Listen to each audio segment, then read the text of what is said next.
Welcome to the official podcast of the Ogden Surgical Medical Society. Since 1946, the Ogden Surgical Medical Society has been educating our medical community. In this podcast, we bring you the voices of medical experts in your community and around the world. Please note that the opinions and ideas shared on this podcast are of the speakers, and not of the opinions of the Ogden Surgical Medical Society or its board. All medical topics discussed are not to be taken as strict medical advice, and individual clinical judgment is warranted when applying information to patient care. It is the responsibility of the listener to judge for themselves the applicability of the information discussed in regards to their medical practice.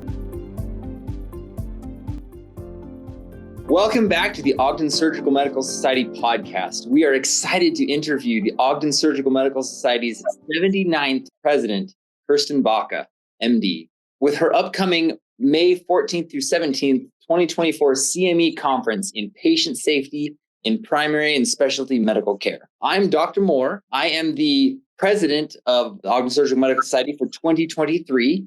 I'm also professor of medical laboratory sciences, and I teach clinical chemistry at Weber State University. I'm Kurt Reifelman. I'm a family physician in Ogden. I've been in Ogden for about 30 years, and I've been a member of the Ogden Surgical Medical Society for all that time. I'm currently serving on the board as a CME director. I work at a community health center, Midtown Community Health Center, and I'm just excited to be with you guys this morning. Today, joining us, we have Dr. Baca, who is a board-certified anesthesiologist and pain medicine specialist. She practices 100% pain medicine in Clinton, Utah as a solo practitioner with a physician assistant and team at Glacier Peak Pain Care. Dr. Baca started her medical career foundation with an undergraduate degree in biochemistry with a minor in chemistry from Virginia Tech. She then went on to graduate medical school from Johns Hopkins School of Medicine and then completed an internship in internal medicine at Mercy Medical Center, followed by a residency in anesthesiology, then a fellowship in pain management from MGH, Massachusetts General Hospital. Along with her medical practice, Dr. Baca is the mother of 5 children aged 4 to 16 years old. Now, I can't even believe that because I have 3 crazy kids and they are just taking it out of me. I love them with all my heart, but it takes a lot to keep up with just that. So 5, that's amazing. So Dr. Baca and her husband, Andrew, he's a patent attorney in Salt Lake. They both believe in giving back to the community, which we love here at Ogden Surgical Medical Society. And we are so lucky to have you, Kirsten, leading our CME Medical Society and the community. Thank you so much. Thank you. It's a pleasure to be here. And I'm honored to have been selected to be president of the 2024 conference. I'm really excited to talk to you about what I have in store for us. Dr. Baca, you have selected patient safety as your conference topic this coming year. What inspired you to select this topic? That's a great question, Scott. Thanks for asking. Anesthesia is patient safety. As an anesthesiologist by training, it is a subject that is very near and dear to my heart. It is at the core of what we do in the operating room, and it is born out of decades of experience by my predecessors using advanced technologies to induce anesthesia, maintain unconsciousness, and safely emerge a patient.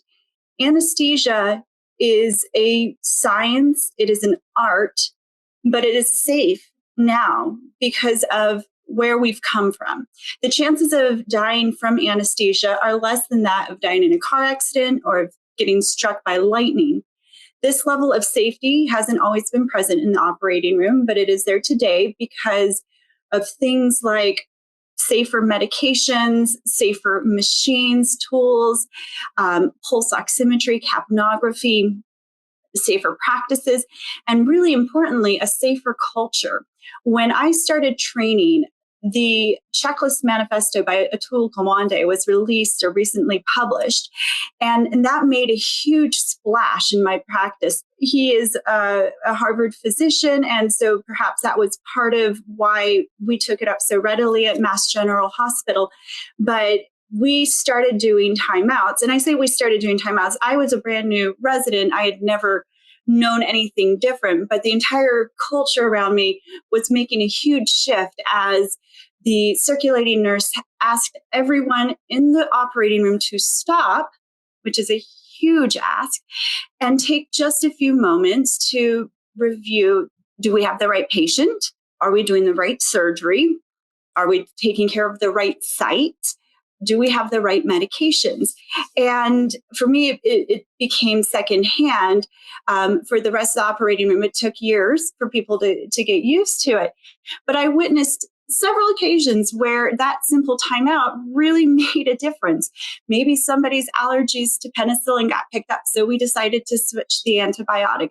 But little things like that worked its way in, and having a culture of safety really left an indelible mark on who I was as a young budding anesthesiologist and where I've gone from there. Today, I practice 100% pain management in an office-based setting. So I have a very different life than when I did when I was training. And so it's taken a lot of adjustment. I still apply the techniques and the learning of my training years to what I do. I'm very careful and systematic, but it is not the same experience being on my own in a clinic as it was being in an operating room surrounded by dozens of my colleagues. So I think that it's very important that we continually remind ourselves, people who are in medical community settings and people who are maybe in small groups or even on their own, it's important to have an opportunity to continually learn and apply and develop quality, safe techniques to our daily work and where we go with that. One thing that I've worked very hard to do, enhance safe care, is how I manage opioid medications.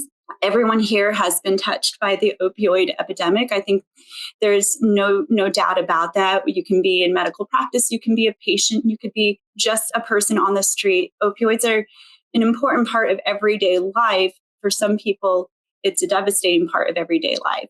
But after years of being on my own as a clinician and trying to figure out an efficient and effective way to provide meaningful and important chronic opioid care in the right situation, but also doing that in a way that I felt comfortable with, it took me a very long time to get there. So after much trial and error, I finally have a practice that I'm proud of, whereby anyone in my clinic who receives an opioid prescription also gets a screening urine drug test and potentially a toxicology. And we found a way to do it in this clinic where it doesn't add additional burden to the workflow of my MAs. It doesn't add a tremendous additional cost to my patients. And as a consequence of being able to collect this information, we can collect information on whether or not the patient is taking the medications, if they're overtaking their medications, if they're taking their medications appropriately, or maybe even not taking medications they're supposed to be taking, like antidepressants. So this information has been invaluable, and it has definitely affected my practice. And kind of, even though I don't work in the operating room these days, brings me back to my upbringing as an anesthesiologist and why the culture of safety is so important. Awesome. I'm going to just take a brief moment and peel back the curtain for our listeners on what it means to be president of the Ogden Surgical Medical Society. The board makes decisions every year on future presidents and then extends invitations. And you received that invitation probably a year ago. And when the invitation is accepted, we also ask the future president to choose a theme for the conference that happens in May. And you obviously chose patient safety. That created a little buzz among the board. It's something that hadn't really been discussed at this conference. And at first, it piqued all of our interest in how is that going to happen? But obviously, you have a passion for patient safety. And, over this year, as I've watched your conference come together, it's really opened my eyes onto what happens in my own practice. So I appreciate that. But where did that background come? Why did you choose patient safety for your conference coming up next year? Well, that's a great question. And thank you. I appreciate that comment. Besides my training as an anesthesiologist, which we've talked about, and it's just the foundation of every anesthesiologist training, I was able to spend some time on elective in a simulation center as a resident. It was an amazing experience. The facility is called the Center for Medical Simulation, and it's a collaboration run by many folks affiliated with the various Harvard programs. So it's not at one hospital, but multiple hospitals will feed into it. And while I was a resident at the simulation center, I had the opportunity not only to participate in multiple simulations for myself and to learn from those, but also to create, to guide, to direct simulations and to debrief after the simulations. And I learned tremendously incredibly valuable lessons. One that I find so important that stays with me to this day is the concept of closed loop communication. At our simulation center, we had several operating rooms where we would go through the process of an operation from the beginning, timeout, induction, surgery to catastrophic complication, usually at that point. But during our debriefs, we would always talk about closed loop communication, which perhaps is intuitive to many people, but not so much to me.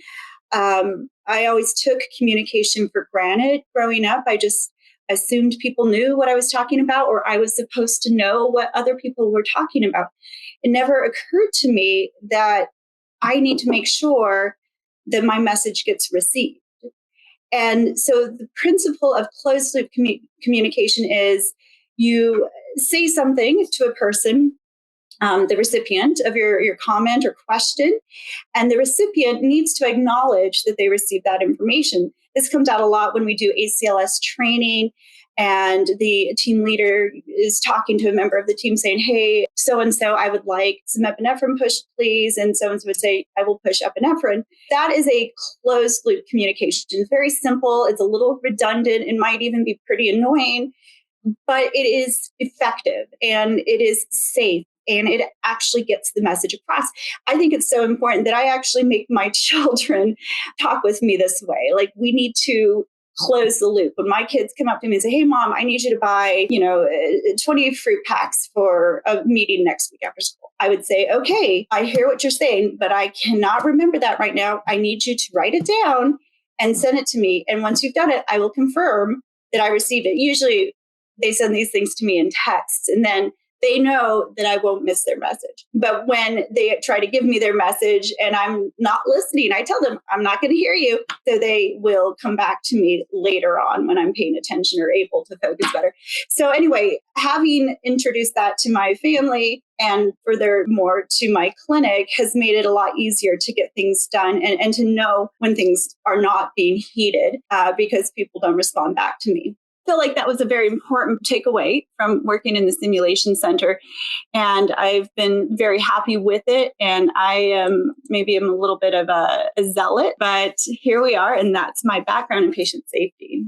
Kirsten, that sounds really interesting because, I just see this like in movies, basically. I see it, like, someone's on a battleship and they're like, they say, first officer something, change course to 40 degrees or whatever. And they say, roger that, changing course to 40 degrees. It's like, that is the closed loop communication. Implementation of that for myself would benefit me and others as well. I think that's a great idea. We all have different areas and abilities to incorporate this into our practices and especially patient safety. So what do you expect for all of us as a general body of physicians to be able to learn from your conference? Thanks. That's a really good question. I'm trying to organize the conference in a way that provides a compelling argument to all of our colleagues, to ourselves, that this is an issue that really does matter. And I know that sounds a little simplistic. And I know that as physicians, we take our jobs very seriously. We take safety very seriously. We take our oath to first do no harm very seriously. But I want to give context to our audience so that everyone can have a place to start from. I'm excited to present this as an argument for safety. We'll start with a story or a group of stories. We have a movie that we're going to screen called To Err is Human. Director Mike Eisenberg will be there to go screen it and then take questions and answers afterwards. The movie focuses on the plight of a family that has been at the center of several medical errors and how they survive and move on and work to make change in our system.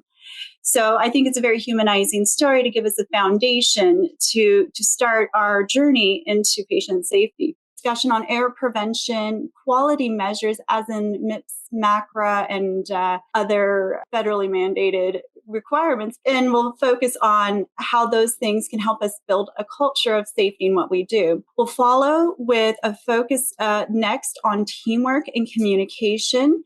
And we'll have a fascinating story to hear from Josh Morris, a Utah native who lives in Thailand and who is instrumental in bringing together myriad interest groups that were involved in the 13 young soccer players that were trapped in a flooding cave in Thailand in 2018.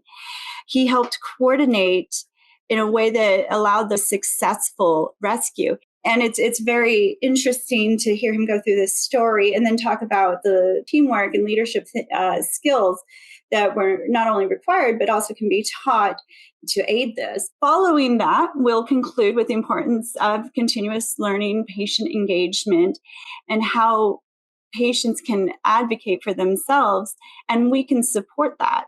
We'll hear from representatives of risk management and malpractice organizations, the Utah State Medical Chief Examiner, and experts on electronic medical records, and especially how they might be used for error prevention.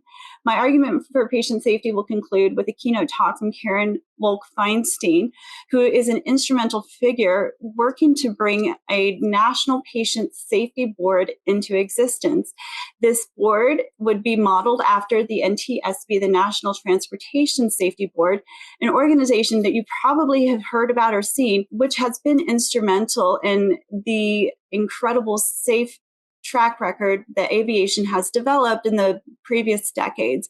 Right now, it is incredibly safe to fly a plane, and much of that is thanks to the efforts of the National Transportation Safety Board. And I think it's no coincidence that we in anesthesia often use the analogy when it comes to our patient care and making someone unconscious and waking them up. We often compare that to taking a plane off, flying it, and landing it safely. The things we do in medicine can be extremely complicated and have incredible consequences when they're not done right, but can be done right, and they can be done very well. Anyway, I'm really excited about that. Sprinkled throughout the conference, we'll have various things like what's new in my specialty and hands-on labs, which will include opportunities to renew opioid training licenses, medical cannabis training licenses. But interestingly, importantly, we have a hands-on tracheostomy class that we will offer for those who might be interested. And this is not just any kind of tracheostomy class. This is the sort of class that you would take for an emergency when you have nothing except for maybe a pen in your hand. We are looking for true wilderness medicine, to follow up on Scott Moore's theme last year. True wilderness medicine, anything outside the clinic when resources are not available. How can we safely help our patients in an emergency? I appreciate, and I've watched for the past year, how intentional you've been in designing this conference. I think Dr. Moore last year set a precedent that you are just building upon. And it's exciting to know that attending the entire conference from day 1 to day 4 is going to allow us to take a journey through patient safety with various learning aspects. And of course, we'll continue to get learning on new topics and all that, but we will come out of your conference as much safer providers of medical care. And that's exciting for me. When I think about medical safety, there's all kinds of topics that perhaps get the headlines over the years, whether it's medication errors or wrong site surgeries, those kind of things. But do you have a priority, or is there some aspect of patient safety that you really want to focus on? Yeah, I think you definitely have picked up on that. In general, I think safety is a really important issue. But there are definitely certain topics in my daily practice which really hit home to me. Again, as an interventional pain medicine specialist, I spend a lot of time not only working with my patients to do procedures in a safe and effective way, but also in certain circumstances where it's appropriate, prescribe opioid medications.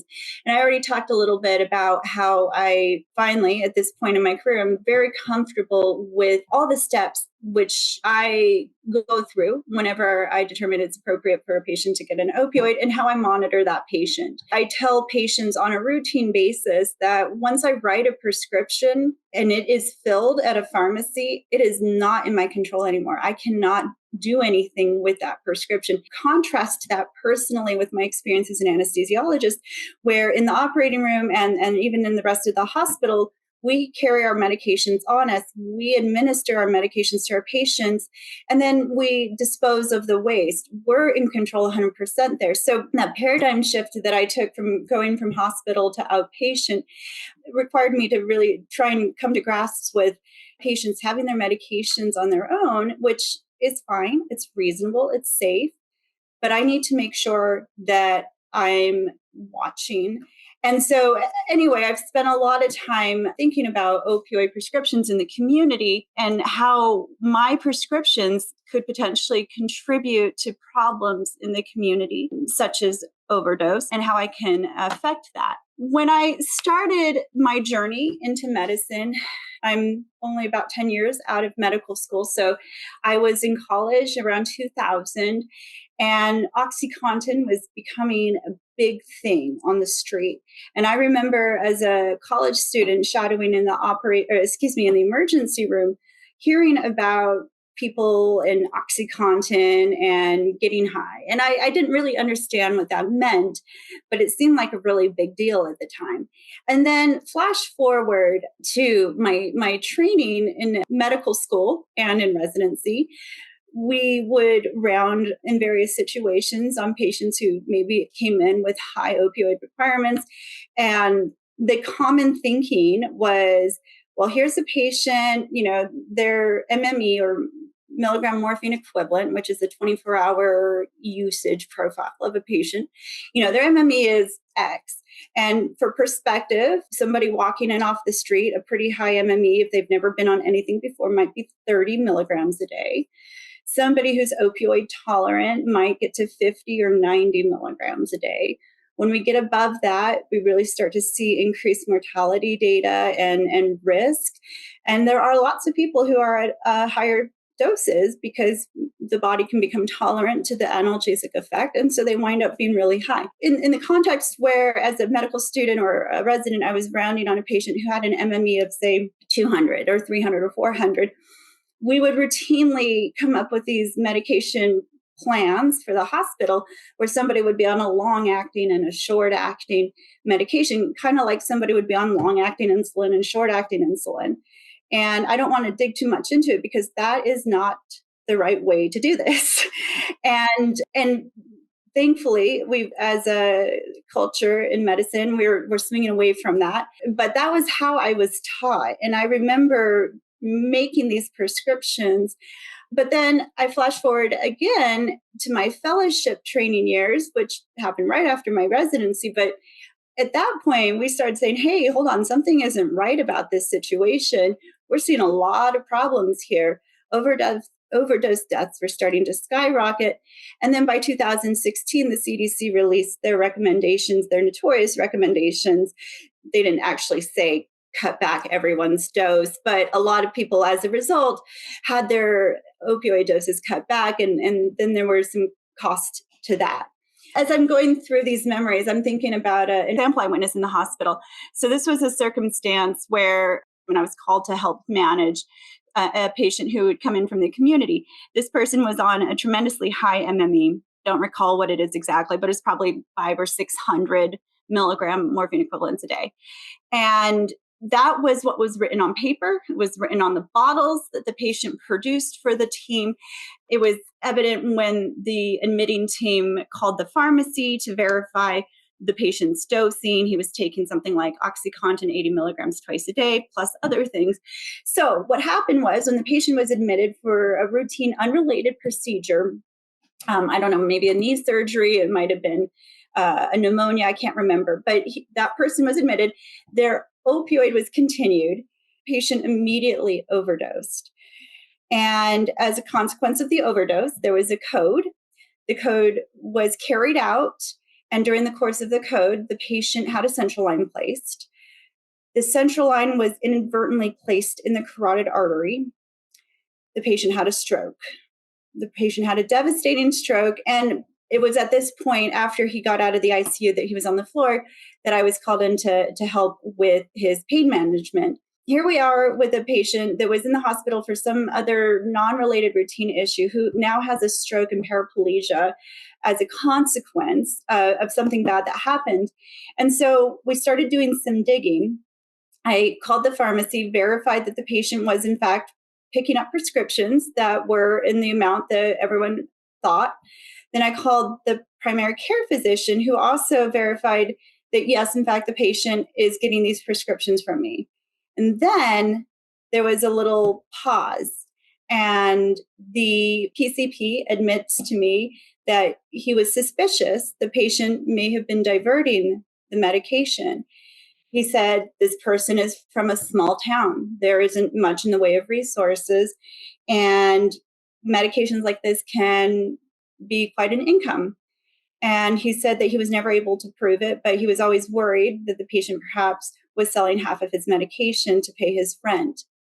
So this was a tremendously tragic event that, due to the good intentions of everyone involved, nevertheless, terrible things happened. And so I think of events like that every time I do something that could potentially cause harm in the community. I think, this is what might happen.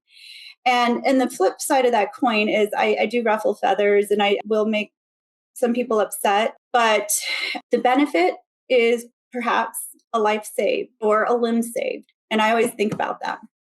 As you were talking that, as a few stories came into my head, as a pathologist, I've dealt with patient safety issues that went poorly, sometimes on autopsy. Like that was, we all hope that our errors don't end up harming someone permanently. Now, do you have any other experiences or anything that, I don't know if you're willing to share them, that we can learn from? Not everything that I have seen gone wrong in my life has to do with opioid medications. I remember one of my early experiences as a medical student. My first rotation, my first clinical experience was actually surgery rotations. So I spent my early times in the operating room on the surgery side of things, took me into the infamous M&M setting. I don't know that many hospitals call such things M&M, or Morbidity and Mortality Conference, anymore, but they certainly exist in other forms, I'm sure. M&M conferences are a way for us to kind of deconstruct a mistake or debrief a mistake and talk about how we can move forward, what we can learn from this mistake. And what are some, in an ideal situation, it's also an opportunity to figure out the system and how flaws in design led to the problem. So in a perfect world, we're not blaming one person. We're figuring out solutions. I'm thinking about a concept. We'll probably talk about this a lot during the course of the conference, but it's called the Swiss cheese model of error. But picture Swiss cheese. We've all had a slice. So you've got this delicious piece of cheese with 2 or 3, maybe 5 big holes in it. Now get another slice of cheese, maybe from a different block. You layer them on top of each other. Maybe 1 or 2 holes overlap, but the rest don't. Get another layer of Swiss cheese, also from a different block. Now you've got 3 layers, all with 4 or 5 big holes. But if you layer them correctly, the chances of something getting from point A to point B is very small because all of those holes overlap. We are humans. We will make mistakes. We are Swiss cheese with 5 holes in us. But if 2 humans work together and are aware of these mistakes, we can layer our Swiss cheese on top of each other, and the chances of an error coming about are smaller. So this is how systems should be designed, and ideally errors prevented. It's never just one person making the mistake. There are layers of mistakes that get passed through, or layers of opportunities for correction that get passed through. Back to the M&M conference, I'm a particular case where there was a devastating injury after thyroidectomy, injury to the recurrent laryngeal nerve, and the patient had paralysis of their vocal cord. And at that time, I remember the room and how tense it was and how hard it must have been for the person at the center of that M&M to defend themselves and kind of move forward from that moment. I took the lesson home with me as a valuable lesson to, like the recurrent laryngeal nerve is a really important nerve. You don't want to mess with it. But also because I also felt like I never want to be in that situation. I don't want to be the person that makes that mistake. But after years and years have passed and I've had time to do my job and grow and develop, I've learned about the Swiss cheese model. And I look back at that moment where that surgeon was accepting responsibility for the situation. And all I can think is, well, it wasn't just the surgeon. There are other factors that got to that point. There was nerve monitoring that maybe wasn't done. And even though the buck stops at us as the physician, there are people who support us as our team. And somebody can say, hey, why isn't there a nerve monitor? Or, hey, why don't we have a special endotracheal tube in place? Or, hey, why don't I have, whatever safety procedure needs to be in place?